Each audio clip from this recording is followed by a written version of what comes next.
Senhor, como te tem multiplicado os meus adversários. São muitos que se levantam contra mim. Muitos dizem da minha alma: não há salvação para ele em Deus. Mas tu, Senhor, és o meu escudo. É um escudo para mim. A minha glória é o que exalta a minha cabeça. Com a minha voz clamei ao Senhor e Ele ouviu-me. Desde o seu santo monte eu me deitei e dormi. Acordei porque o Senhor me sustentou. Não terei medo de 10 milhares de pessoas que se puseram contra mim ao meu redor. Levanta-te, Senhor, salva-me, Deus meu, pois feriste a todos os meus inimigos nos queixos, quebrastes os dentes aos ímpios. A salvação vem do Senhor sobre o teu povo, seja a tua bênção.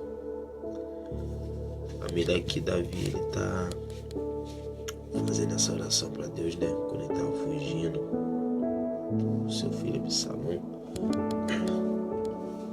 E ele escreveu esses salmos. E ele diz que muitos são contra ele, que falam coisas sobre ele. Mas ele clama a Deus. E Deus ouve, entendeu? Ele diz no 4: com a minha voz clamei ao Senhor e Ele ouviu-me. Desde o seu santo monte. Ele viu que ele estava passando por um período de dificuldade. Ele viu que ele estava passando por um período de perseguição. E ele resolveu clamar a Deus.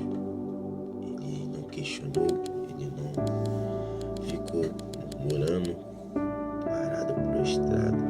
Mas ele estava fugindo, sim, do seu filho, mas ele também resolveu clamar a Deus.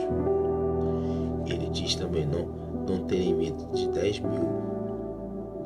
milhares de pessoas que se puseram contra mim ao meu redor. Levanta-te, Senhor, salva-me, Deus meu, pois feriste todos os meus inimigos nos queixos, quebrastes os dentes dos ímpios. Ele, ao mesmo tempo que ele fala para Deus se levantar a favor dele, ele já vem com a resposta que Deus feriu 10 milhares que se voltaram contra ele. E na nossa vida não é diferente. Nós passamos por lutas, nós passamos por algumas tribulações, nós passamos por algumas dificuldades. Em alguma área da nossa vida nós passamos por algumas dificuldades que muitas vezes se levanta, e no decorrer da vida nós reclamamos, nós murmuramos, nós nos permitimos nos paralisar por causa dessa adversidade, dessa luta. Mas Deus, ele não nos levantou, não nos chamou para que nós desistíssemos, mas ele nos chama para que nós continuamos perseverando em meio às lutas, em meio às dificuldades. Deus, ele quer que nós olhamos para ele, clamamos a ele. Deus quer que entregamos na mão dele nossas lutas, nossas dificuldades. Fala, Senhor, estou passando por isso. Estou passando por algumas situações que, se por mim eu já teria parado, por mim eu já teria desistido, mas eu sei que o Senhor me guarda, eu sei que o Senhor me protege, eu sei que o Senhor não permite que me falte nada. Eu te peço, Senhor, que o Senhor me fortaleça para eu continuar caminhando, para eu continuar lutando, para eu continuar perseverando. Irmãos, em nossa força nós não vamos a lugar nenhum. Em nossa força nós não chegaremos ao destino final. Em nossa força nós não cumpriremos o propósito que Deus tem para a nossa vida. Em nossa força nós não romperemos. Quando nós vamos fazer tudo na força dos nossos braços, nós até damos alguns passos, mas são passos limitados. Quando nós começamos a colocar Deus à frente de tudo que nós fazemos, de tudo que nós pensamos, de tudo que nós planejamos, nós desatamos. Então que possamos entregar nas mãos do Senhor. A vontade de Deus é boa, perfeita e agradável.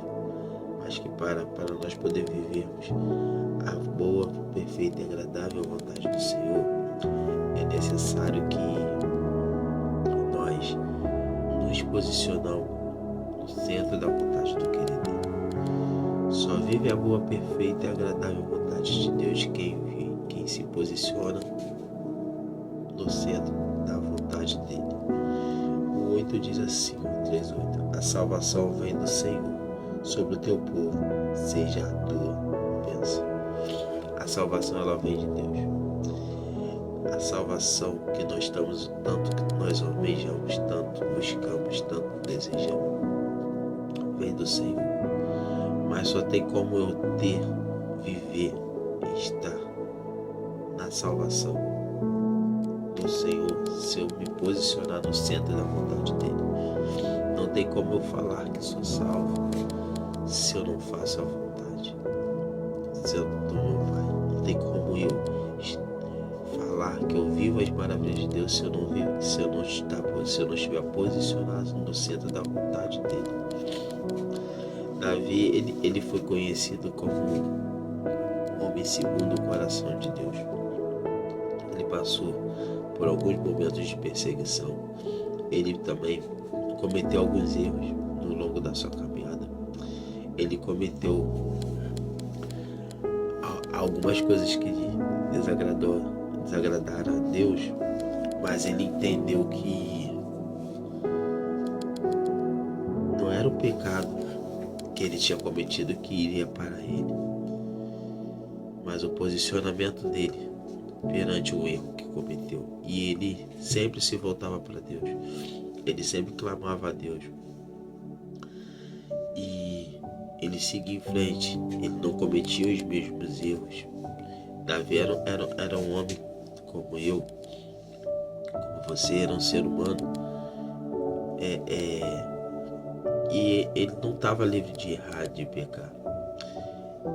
Só que ele se posicionou em voltar o coração dele para Deus. Quando Davi pecou, e Deus falou que ia fazer algumas coisas, que acontecer algumas coisas com ele, ele falou assim: Pai, só não retire de mim o teu espírito. Davi entendeu que independente das circunstâncias, independente do que ele tinha feito, independente das diversidades, das perseguições que ele poderia estar sofrendo, que ele viria a sofrer ou que ele sofreria naquele momento, ele entendeu que o mais importante que tudo era estar na presença de Deus. E por muito menos nós abandonamos, nós viramos as costas, nós culpamos a Deus. Como eu disse, a vontade do Senhor é boa, perfeita e agradável.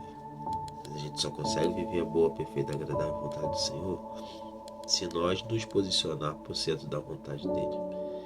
A caminhada com o Senhor, ela não vai nos trazer facilidades, mas ela vai nos trazer entendimento. A caminhada com o Senhor, ela não vai nos trazer comodidade, mas ela vai nos trazer desatamento. Nós vamos desatar em algumas áreas, nós vamos entender para que Deus nos chamou, para que Deus nos levantou nessa terra. Deus nos chamou para fazer algo, Deus nos chamou para alcançar alguém, Deus nos chamou para ir àqueles que necessitam ouvir a sua palavra. Que possamos ser instrumentos na mão do Senhor, que as diversidades do dia a dia, que as lutas, as dificuldades não sejam impedimento para que nós venha fazer a boa, perfeita vontade do Senhor. Que Deus ele possa nos abençoar, nos capacitar. Que Deus ele possa gerar em nós vontade de viver o sobrenatural dele aqui na terra. Que Deus possa gerar em nós a vontade de ganhar vidas para ele. Ide por todo mundo pregar o evangelho. Não é um jargão cristão, é uma ordenança do nosso Senhor. Que nós possamos fazer o ide de Jesus, que possamos resplandecer Jesus, que que Jesus possa resplandecer através da nossa vida. E que as lutas, as dificuldades, as diversidades, possamos entregar nas mãos do Senhor. Falar: Senhor, esses são os meus problemas, essas são minhas necessidades, essas são minhas lutas. Eu entrego em suas mãos, para que eu não perca a minha atenção, o meu foco em fazer a sua vontade, fazer a sua obra, fazer o seu querer. Cumpra, Senhor, o seu chamado em minha vida. Cumpra, Senhor, a sua vontade, o seu querer. E que possamos viver a boa, perfeita e agradável vontade de Deus. Beijão no coração, família. Até amanhã. Que Deus te abençoe. Que você possa estar centralizado no centro da vontade de Deus. Que você possa vir viver a boa, perfeita e agradável